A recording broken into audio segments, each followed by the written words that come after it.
Hello student, मैं अभिषेक तिवारी आप सभी का बहुत बहुत स्वागत करता हूं हमारे यूट्यूब चैनल लक्ष्य बी इनविंसिबल पर। जैसा कि आप सभी को पता है कि नए सेटअप के साथ नई शुरुआत हो चुकी है, उसी के बेसिस पर आज मैं इंडियन ज्योग्राफी के एक बहुत ही इंपॉर्टेंट टॉपिक की शुरुआत करने जा रहा हूं। टॉपिक का नाम होगा रिवर सिस्टम, या कह सकते हो कि नदी तंत्र। मैं यहाँ पर टॉपिक का नाम लिख दे रहा हूँ फटाफट। टॉपिक का नाम होगा रिवर सिस्टम, या कह सकते हो नदी तंत्र। ठीक है, इसके बारे में समझेंगे कि क्या नदी का ओरिजिन कहाँ से होता है, नदी जब आगे बढ़ती है तो उसके रास्ते में क्या क्या चीज़ें मिलती हैं, क्या लेक या झील होती है, क्या डैम होते हैं, ठीक है, क्या कृत्रिम झील होती है, क्या सहायक नदियाँ होती हैं, क्या वितरिका होती है, मुहाना किसे कहते हैं, इसके बारे में हम चर्चा करेंगे। बेटा एक बात यहाँ पर क्लास शुरू करने से पहले मैं आप सभी को बताना चाहता हूँ कि मैं बेसिक से एडवांस लेवल की स्टार्टिंग यहाँ पर करूँगा, और जो कुछ भी पढ़ाऊँगा वो बहुत ही इम्पॉर्टेंट है आप सभी लोगों के लिए। आप वनडे एग्ज़ाम की तैयारी कर रहे हैं उसके लिए भी बहुत इम्पॉर्टेंट है, यहाँ से बहुत से क्वेश्चन बनते हैं। ठीक है, आप बड़े एग्ज़ाम की तैयारी कर रहे हैं वहाँ पर भी बहुत सारे यहाँ से क्वेश्चन बनते हैं, बस ये है कि तरीका बदल जाता है क्वेश्चन का। ठीक है, बड़े एग्ज़ाम में स्टेटमेंट वाले क्वेश्चन बन जाते हैं, छोटे एग्ज़ाम में छोटे छोटे क्वेश्चन बन जाते हैं, लेकिन टॉपिक बहुत ही इंपॉर्टेंट है, आपको समझ के पढ़ना है और पूरी क्लास को देखना है। क्वेश्चन कैसे बनते हैं उसके बारे में हम आपको बताएंगे, प्रैक्टिस हम आपकी करवाएंगे। ठीक है, सिर्फ आपको करना है क्या है, क्लास में कंटिन्यू रहना है और पूरी रेगुलर क्लास देखनी है। जितना मैं कहूँ उतना आपको करते जाना है। ठीक है, तो आइए बिना किसी देरी किए हुए समझते हैं पहले रिवर सिस्टम के बारे में कि क्या होता है नदी तंत्र या अपवाह तंत्र, क्या होती हैं पूर्ववर्ती नदियाँ, इनके बारे में भी समझेंगे। लेकिन सबसे पहले समझते हैं कि नदियों का ओरिजिन कहाँ कहाँ से हो सकता है। ठीक है, ओरिजिन का मतलब है बेटा कि उद्गम। ठीक है, तो एक नदी का उद्गम कह सकते हो कि बेटा ग्लेशियर से भी हो सकता है। ठीक है, यहाँ से कह सकते हो कि नदी यहाँ से निकलती है। ठीक है, नदी का पहले समझ लेते हैं कि ओरिजिन या उद्गम कहाँ कहाँ से होता है या हो सकता है। बेटा इसका ओरिजिन माउंटेन से भी हो सकता है, कह सकते हो कि पर्वत। ठीक है, पर्वत से भी हो सकता है, पर्वत के बाद ग्लेशियर से भी इसका ओरिजिन हो सकता है, ग्लेशियर से भी इसका ओरिजिन हो सकता है। ठीक है, ग्लेशियर के बाद किसी नदी का ओरिजिन झील से भी हो सकता है। बेटा झील का मतलब लेक हो गया। ठीक है, किसी नदी का उद्गम स्थल, ठीक है, किसी झील के पास से भी हो सकता है। ठीक है बेटा, किसी नदी का उद्गम स्थल किसी शहर के पास से भी हो सकता है। ठीक है, किसी चोटी से भी हो सकता है। तो इतनी सारी चीज़ें हैं जो किसी ने एक नदी का उद्गम स्थल हो सकता है या नदी यहाँ से निकल सकती है। ठीक है, आप सभी ने देखा होगा जैसे गंगा नदी है उसका ओरिजिन या उद्गम स्थल कहाँ पर है, ग्लेशियर से माना जाता है। ठीक है, तो इस तरह की बहुत सारी नदियाँ हैं जो पठार, पर्वत या चोटी या कह सकते हो कि झील से निकल कर बनी हुई हैं। ठीक है, आज हम इन्हीं नदियों के बारे में पढ़ेंगे। ठीक है, उसके बाद जब नदी का ओरिजिन हो जाता है इन जगहों से, तो अब रास्ते में उसकी क्या क्या चीज़ें आती हैं उसको भी यहाँ पर हम समझेंगे। ठीक है, नदी का जब ओरिजिन हो जाता है तब क्या होता है, नदी धीरे धीरे आगे बढ़ती है और उसके रास्ते में खड़ी ढाल वाली चट्टानें आती हैं। ठीक है, और उससे आपने देखा होगा कि पानी उछलता हुआ या कूदता हुआ दिखाई पड़ता है। ठीक है बेटा, उन सभी चीज़ों को क्या कहते हैं उसके बारे में समझते हैं। जब इस तरह की बेटा खड़ी ढाल वाली चट्टानें होती हैं, ठीक है, तो और पानी वहाँ से उछलता या कूदता हुआ दिखाई पड़ता है, तो उसे हम क्या कहेंगे, वाटरफॉल, या कह सकते हो कि जलप्रपात कहेंगे। आप सभी ने देखे होंगे। ठीक है, ये चट्टान है खड़ी ढाल वाली और यहाँ पर पानी डायरेक्ट गिर रहा है। ठीक है, या ऐसा लग रहा है कि पानी उछल रहा है या कूद रहा है। ठीक है ना, तो इनको हम क्या बोलेंगे, वाटरफॉल, या कह सकते हो आप इनको हम बोलेंगे जलप्रपात। अरे वही जलप्रपात जो चेन्नई एक्सप्रेस में आपने देखा था जहाँ पर ट्रेन रुकी थी। ठीक है ना, अभी याद आया ना आप सभी लोगों को कौन से जलप्रपात की बात कर रहे हैं, तो वो कौन सा जलप्रपात था, उसको दूधगंगा जलप्रपात कहते हैं। ठीक है, कौन सी नदी पर है तो इसके बारे में हम चर्चा करेंगे जब वहाँ पर पहुँचेंगे। ठीक है, गोवा और कर्नाटक के बीच से एक नदी निकलती मांडवी वहाँ पर है। तो आप सभी को आई होप याद आ गया होगा। वो सीन बताने का मतलब इसलिए था क्योंकि आपके दिमाग में वो चीज़ें आ जाती हैं, कहीं कहीं ना कहीं वो सीन आते रहते हैं कि अरे ये क्या है, तो वो जलप्रपात है, ठीक है ना। उसी की बात यहाँ पर कर रहे हैं कि जलप्रपात कैसे होते हैं। देखा होगा आप सभी लोगों ने कि चट्टानों से वो पानी उछलता या कूदता हुआ दिखाई पड़ता है, उसको हम बेटा जलप्रपात कहते हैं, ठीक है। अब धीरे धीरे बात करते हैं कि रास्ते में आगे क्या आता है, ठीक है। जलप्रपात के बाद जैसे ही नदी आगे बढ़ती है तो उसके रास्ते में मनुष्यों के द्वारा एक दीवार खड़ी कर दी जाती है, ठीक है। अब उसको क्या कहते हैं उसको भी समझ लेते हैं, ठीक है। तो दीवार खड़ी करने का मतलब ये है कि एक नदी के रास्ते में डैम भी बने होते हैं, ठीक है। भारत में लगभग 4000 के आसपास डैम हैं और 6000 के आसपास नदियां हैं, छोटी बड़ी नदियों को मिलाकर, ठीक है।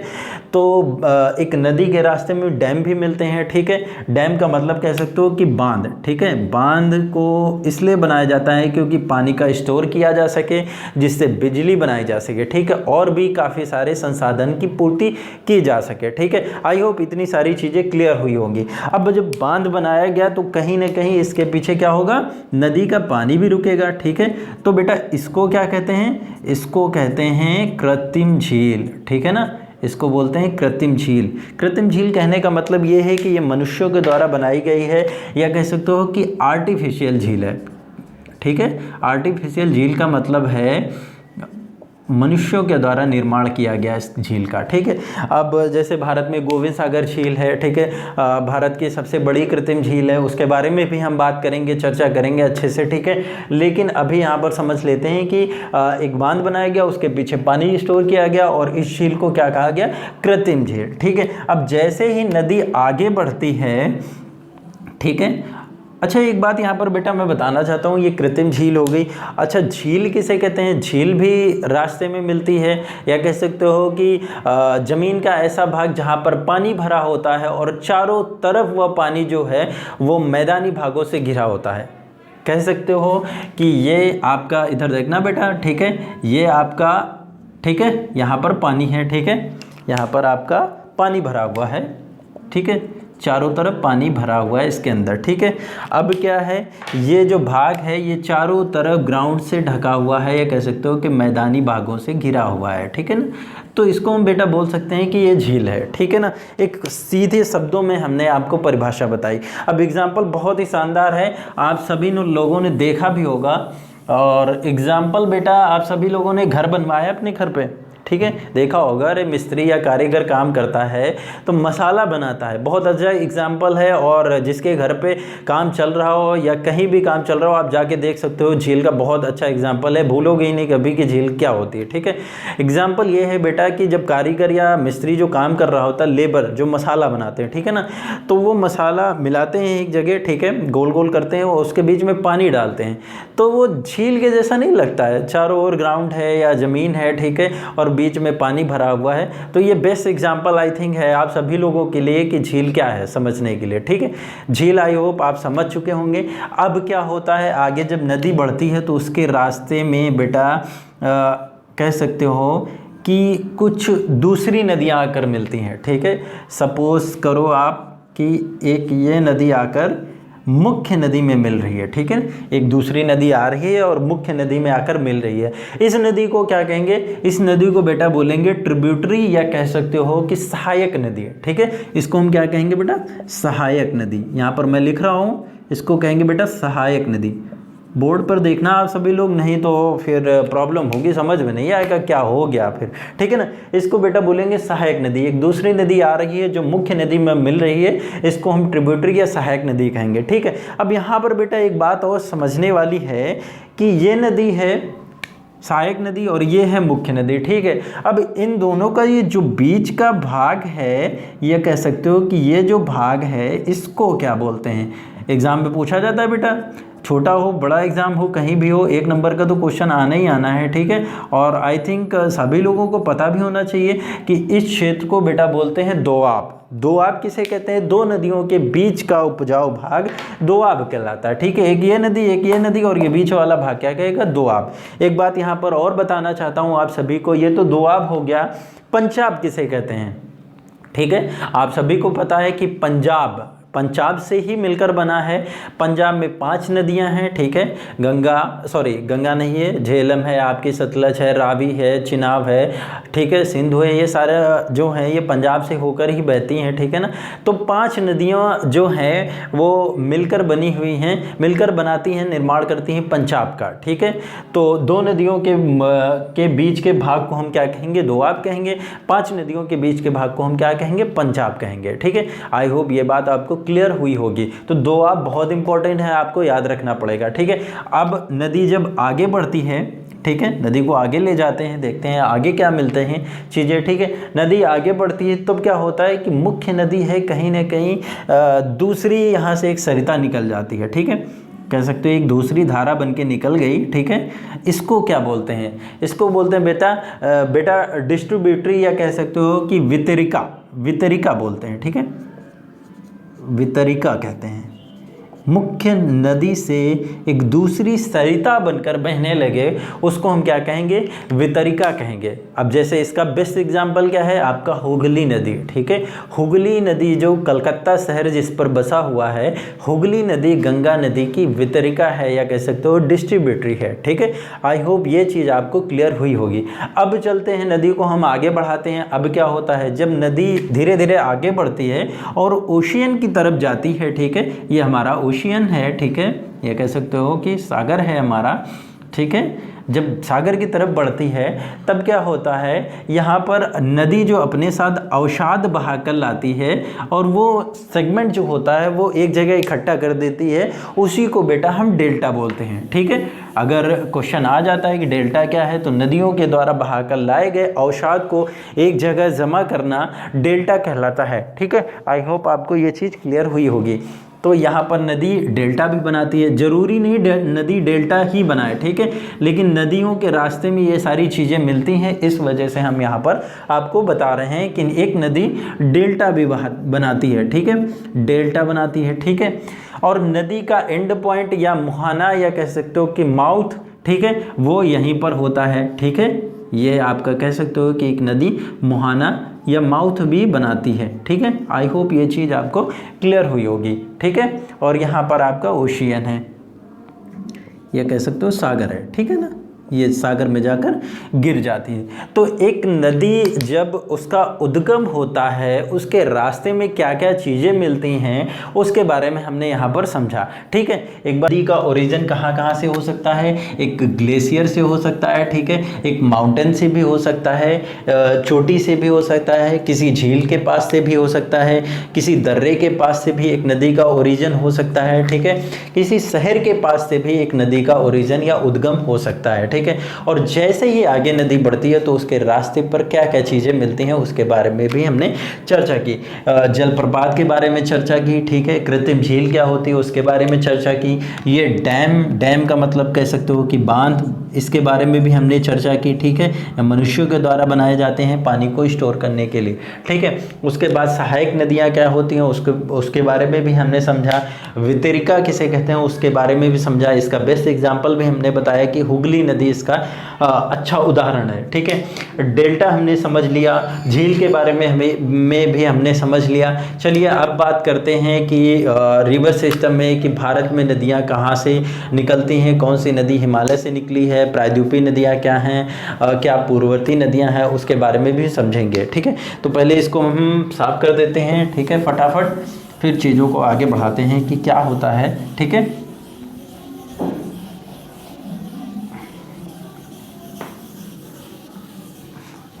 अब रिवर सिस्टम में बेटा समझेंगे कि नदियाँ जो हैं, कुछ नदियाँ जो हैं यहाँ पर हिमालय से भी निकलती हैं, ठीक है, हिमालय से निकलने वाली नदियाँ, ठीक है, यहाँ पर देखते हैं हिमालय से निकलने वाली नदियाँ, हिमालय से निकलने वाली नदियाँ,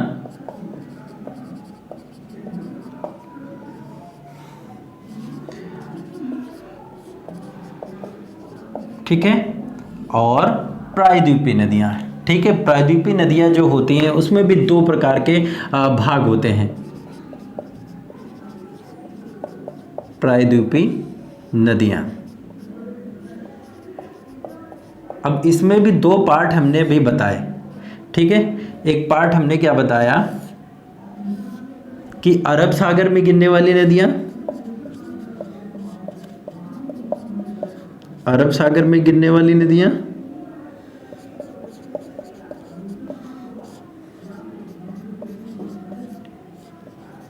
ठीक है,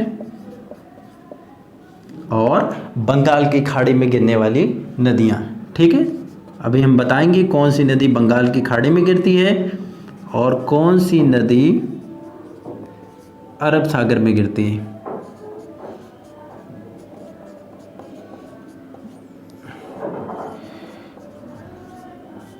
वाली नदियां, ठीक है बेटा।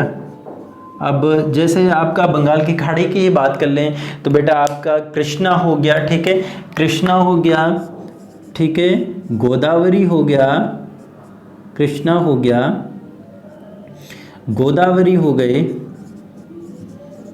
कावेरी हो गई, ठीक है।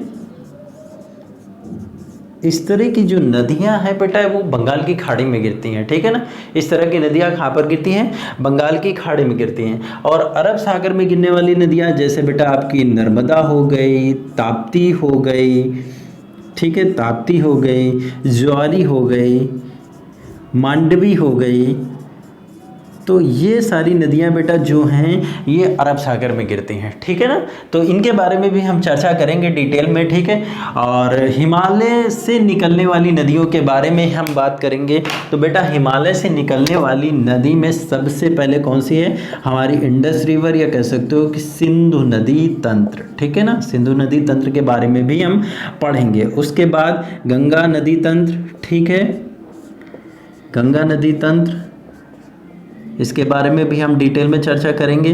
और लास्ट में आपका है ब्रह्मपुत्र नदी तंत्र, ठीक है ना, ब्रह्मपुत्र नदी तंत्र।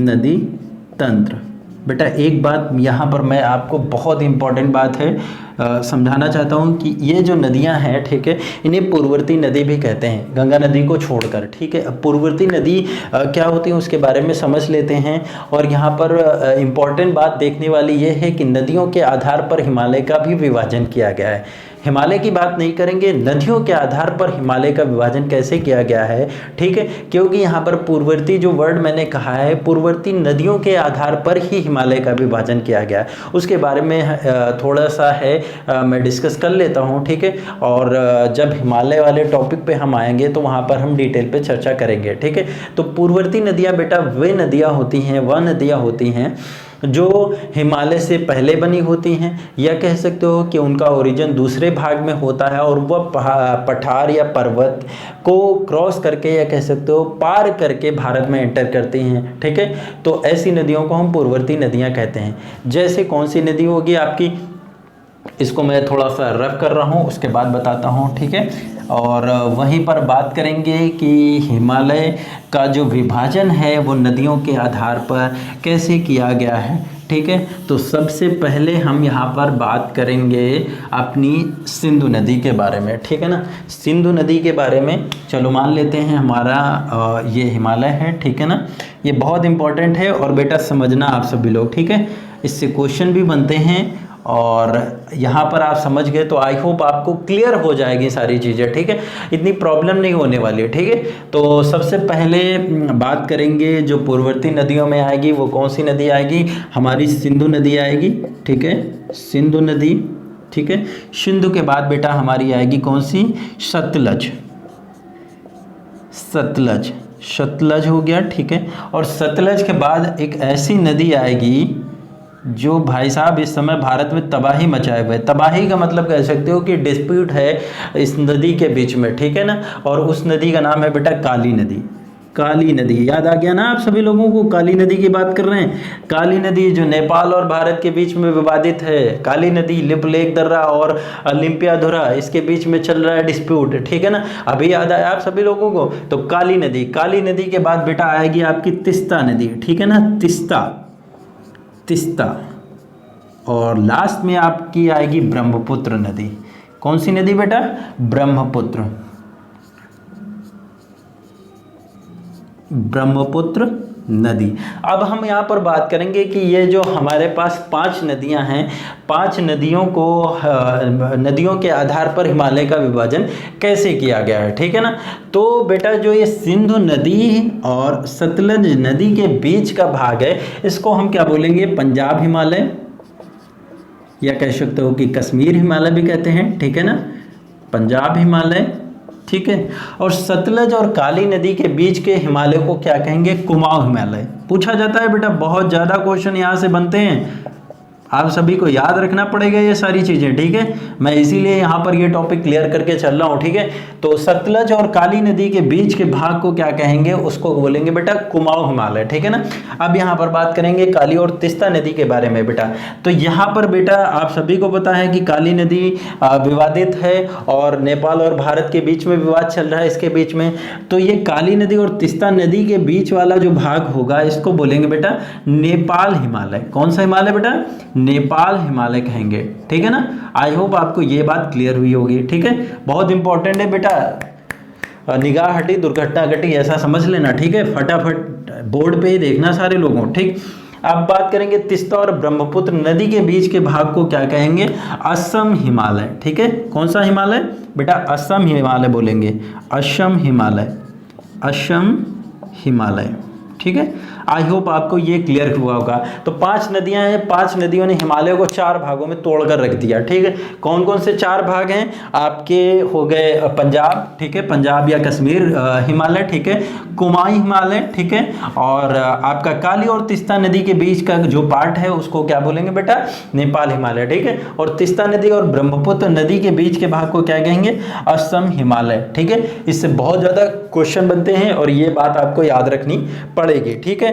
चलिए अब हम बात करेंगे इंडस रिवर सिस्टम के बारे में या सिंधु नदी तंत्र के बारे में, ठीक है। आई होप आपको ये बात क्लियर हुई होगी, ठीक है। ये बहुत इंपॉर्टेंट है, कोई भी एग्जाम आप दे रहे हो, ठीक है, बड़ा एग्जाम दे रहे हो वहाँ पर स्टेटमेंट वाले क्वेश्चन बन जाएंगे, इससे छोटा एग्जाम दे रहे हो तो वहाँ पर छोटे छोटे क्वेश्चन यहाँ से बन जाएंगे। और बच्चे कंफ्यूज होते हैं यहाँ पर, उनको लगता है कि ये सारी चीज़ें हमें याद हैं और जब पेपर में आती हैं तो लगता है कि अब तो क्या होगा, अब भूल रहे हैं क्या है, कंफ्यूज हो जाते हैं कि क्या सही करें क्या गलत है, ठीक है। और इसी वजह से गलतियां होने के चांसेस बहुत रहते हैं। तो आई होप आप सभी को ये चीज़ क्लियर हुई होगी और याद भी रखने में आपको आसानी हुई होगी, ठीक है। तो चलिए सिंधु नदी तंत्र के बारे में पढ़ते हैं, इंडस रिवर सिस्टम। मैं इसको हटा देता हूँ फटाफट, ठीक है। बेटा यहाँ पर पढ़ेंगे सिंधु नदी तंत्र या कह सकते हो कि इंडस रिवर सिस्टम, ठीक है। उसका ओरिजिन होता है सिंधु नदी तंत्र का।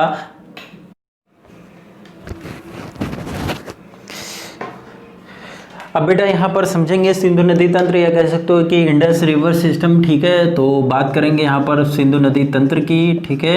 और जैसा कि हमने अभी बताया कि ये छोटा सा भारत का मैप मैं फटाफट बना लेता हूँ, ठीक है। और आधा ही मैप बनाऊँगा जितना अभी है, ठीक है। ये हमारा भारत का मैप है, ऊपर का हिस्सा है, ठीक है। तो सिंधु नदी तंत्र के बारे में पढ़ेंगे, इसके ओरिजिन की बात करेंगे बेटा। तो इसका जो ओरिजिन है वो कैलाश मानसरोवर के पास बुखरचू ग्लेशियर है, वहाँ से इसका ओरिजिन माना जाता है, ठीक है। ये हमारा कह सकते हो कि कैलाश मानसरोवर है, कैलाश मानसरोवर के पास ही हमारा एक ग्लेशियर है जिसका नाम है बुखरचू, ठीक है। बुखरचू नामक ग्लेशियर से, मैं इसको फिर से लिख दे रहा हूँ एक बार फटाफट, ठीक है। बुखरचू ग्लेशियर के पास से सिंधु नदी का ओरिजिन या उद्गम माना जाता है, ठीक है। और ये कैलाश मानसरोवर के पास जगह है और यहाँ से इसका ओरिजिन या उद्गम होता है। उसके बाद यह कहाँ, भारत में दमचौक क्या कह सकते हो कि चांगला दर्रा से यह प्रवेश करती है। भारत में कहाँ बेटा प्रवेश करती है, भारत में जब एंटर करती है तो एंटर करने वाला पॉइंट क्या होता है, इसको बोलते हैं दमचौक, क्या कह सकते हो कि चांगला दर्रे से यह प्रवेश करती है भारत में। दमचौक मैं यहाँ पर लिख रहा हूँ, ठीक है। दमचौक नामक स्थान से ये भारत में एंटर करती है और लद्दाख और जास्कर श्रेणी को काटते हुए कहाँ पहुँच जाती है, सीधा अरब सागर की खाड़ी में। ये कह सकते हो कि मिथनकोट में ये पंचनद से मिलती है। उसके बाद ये अपना मुहाना या एंड पॉइंट कहाँ बनाती है, अरब सागर में बनाती है, ठीक है। ये आपका अरब सागर है, ठीक है। और ये आपकी लद्दाख श्रेणी है, ठीक है, लद्दाख श्रेणी और ये जास्कर श्रेणी, ठीक है। लद्दाख और जास्कर श्रेणी को काटती हुई पाकिस्तान में प्रवेश करती है। लेकिन यहाँ पर एक बहुत ही इंपॉर्टेंट बात है कि जब ये लद्दाख और जास्कर श्रेणी को काट रही होती है तो बुंजी नामक स्थान पर, ठीक है, कौन से, बुंजी नामक स्थान पर यह सबसे गहरा गॉर्च बनाती है, ठीक है बेटा, क्या बनाती है, सबसे गहरा गॉर्च बनाती है। गॉर्च का मतलब कह सकते हो कि खड़ी ढाल वाले गड्ढे बना देती है। आप सभी ने बारिश के टाइम पे छत पे देखा होगा, पाइप जो लगा होता है उससे पानी आता है और वो पानी गिरता है जब नीचे तो गड्ढा सा बना लेता है, ठीक है। वैसे ही यहाँ पर है, जब ये नदी निकलती है लद्दाख और जास्कर श्रेणी के बीच से तो एक बुंजी नामक स्थान पड़ता है, वहाँ पर ये इसको काटती है और यहीं पर सबसे गहरा गॉर्च बनाती है। गॉर्च की अगर हम लंबाई की बात करें तो 5181 मीटर गहरा गॉर्च बनाती है। क्या बनाती है, 5181 मीटर गहरा गॉर्च बनाती है, ठीक है बेटा। आई होप आपको ये बात क्लियर हुई होगी, ठीक है। अब जब ये एंटर कर जाती है पाकिस्तान में तो पाकिस्तान में एक यहाँ पर जगह होती है। क्वेश्चन ऐसे भी आ सकता है कि सिंधु नदी जब पाकिस्तान में एंटर करती है तो कौन से स्थान से एंटर करती है, ठीक है, या प्रवेश करती है। तो बेटा उस पॉइंट को हम क्या बोलेंगे, दर्दिस्तान, ये कह सकते हो चिल्लास, ठीक है, दर्दिस्तान या चिल्लास कहते हैं, ठीक है, दर्दिस्तान ये कह सकते हो कि चिल्लास, ठीक है, चिल्लास, ठीक है, ये पाकिस्तान से एंटर करती है। अब यहाँ पर समझने वाली ये बात है कि सिंधु नदी में दाहिनी ओर से कौन सी नदियाँ मिलती हैं। बेटा ये बहुत इंपॉर्टेंट क्वेश्चन बनता है और पूछा जाता है कि सिंधु नदी जो है वो कौन कौन सी ऐसी नदियाँ हैं जो दाहिनी ओर से मिलती हैं, ठीक है। ऑप्शन आपके 4 दे देंगे। कुछ नदियाँ होंगी जो बाईं ओर से मिलती हैं, वो भी ऑप्शन में होंगी, और कुछ नदियाँ होंगी जो दाईं ओर से मिलती हैं, वो भी ऑप्शन में होंगी। तो आपको ये बात थोड़ा सा याद रखनी है, ठीक है, बहुत ही इंपॉर्टेंट बात है। जैसे आपकी श्योक नदी हो गई, ठीक है, श्योक नदी हो गई, ठीक है, श्योक हो गई, श्योक हो गई, काबुल हो गई, इसको मैं साफ कर रहा हूँ चिल्लास और दर्दिस्तान को। आई होप आपको ये चीज़ क्लियर हुई होगी, ठीक है। श्योक हो गई, काबुल हो गई, ठीक है। तो ये सारी जो नदियाँ हैं ये हो गई आपकी, ठीक है, और कुर्रम हो गई, ठीक है, ठीक है, ठीक है, कुर्रम हो गई, ठीक है। इस तरह जो नदियां हैं ये सिंधु नदी से दाहिनी ओर से मिलती हुई प्रतीत होती हैं, ठीक है। अब उसके बाद बात करेंगे सिंधु नदी की सहायक नदी, या कह सकते हो कि सिंधु नदी की जो बाईं ओर से मिलने वाली नदियां हैं उनके बारे में बात कर लेंगे। तो सबसे पहले बाईं ओर से मिलने वाली जो नदी होगी उसको बेटा बोलेंगे हम झेलम नदी, ठीक है। कौन सी नदी होगी, झेलम नदी, ये ऐसे कर लेते हैं, ठीक है। झेलम नदी हो गई है आपकी, झेलम नदी, ठीक है। झेलम के बाद हो गई आपकी चिनाब, ठीक है, चिनाब हो गई, चिनाब। उसके बाद आपकी बेटा हो गई कौन सी नदी, रावी नदी, और रावी नदी के बाद हो गई आपकी व्यास, ठीक है, व्यास। और सबसे लास्ट में कौन सी नदी मिलती है, व्यास के बाद आपकी हो गई, ठीक है, यहीं से एक नदी निकलती है और उसको कहते हैं सतलज नदी, ठीक है, सतलज नदी, यानी सतलज नदी। यानी सिंधु नदी में बाईं ओर से कितनी नदियां मिल रही हैं, 1 2 3 4 5 नदियां मिल रही हैं सिंधु नदी से बाईं ओर। इतनी बात आप सभी लोगों को क्लियर हुई होगी, ठीक है।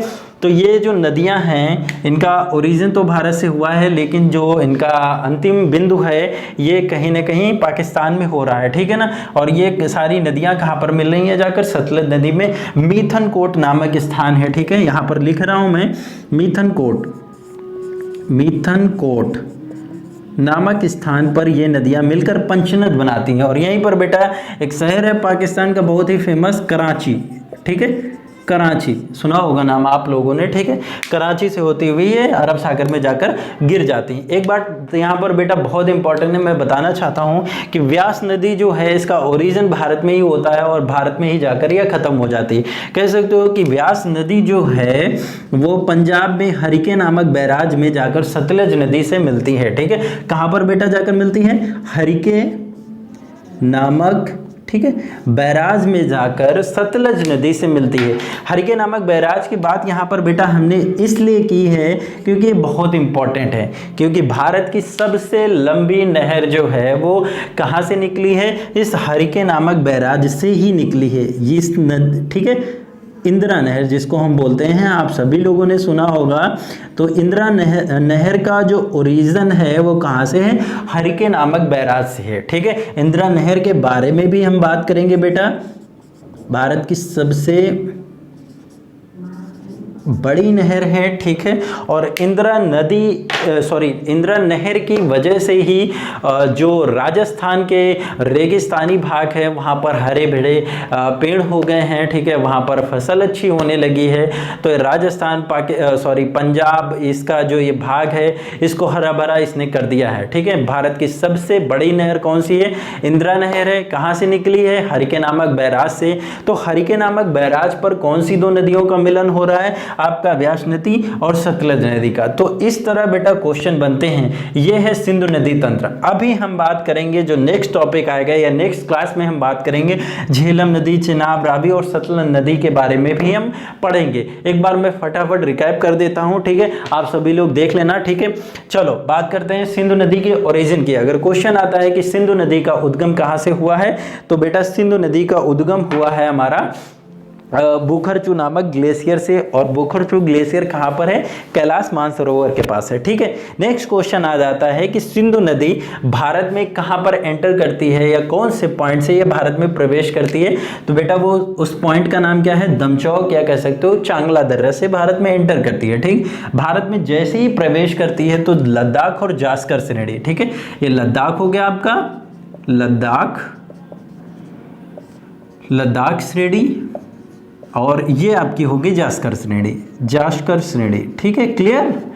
को काटती हुई ये पाकिस्तान चली जाती है और जहाँ पर काटती है बुंजी नामक स्थान पर सबसे गहरा गौर्च बनाती है। गौर्च की हमने हाइट भी दी हुई है 5181 मीटर। ठीक है, पाकिस्तान में जब एंटर करती है तो ये जो पॉइंट है पाकिस्तान में एंटर करने वाला, इसको हमने अभी बताया चिल्लास या कह सकते हो दर्दिस्तान। ठीक है, दाहिनी ओर से कौन सी नदियाँ मिलती हैं सिंधु नदी से, तो आपकी श्योक हो गई, काबुल हो गई, गुर्रम होगी, और भी बहुत सारी नदियाँ हैं। ठीक है, जो आकर सिंधु नदी में मिलती हैं दाहिनी ओर से। ठीक है, अब बात करेंगे बाईं ओर से कौन कौन सी नदियां मिलती हैं। ये कह सकते हो कि सिंधु नदी की सहायक नदी कौन कौन सी हैं, तो बेटा आपकी झेलम हो गई, चिनाब हो गई, रावी हो गई, और व्यास और सतलज नदी हैं। ठीक है, ये पांचों नदियां मिलकर कहां पर, मिथनकोट नामक स्थान पर पंचनद बनाती हैं। आई होप आपको ये टॉपिक क्लियर हुआ होगा। अगर आपको ये टॉपिक पसंद आया है तो please like, share and subscribe कर देना। नेक्स्ट क्लास में हम आपको डिटेल पे चर्चा करेंगे झेलम नदी के बारे में, चिनाब नदी के बारे में, रावी नदी के बारे में, व्यास और सतलज के बारे में। तो थोड़ा सा वेट करिए। ठीक है, थैंक यू।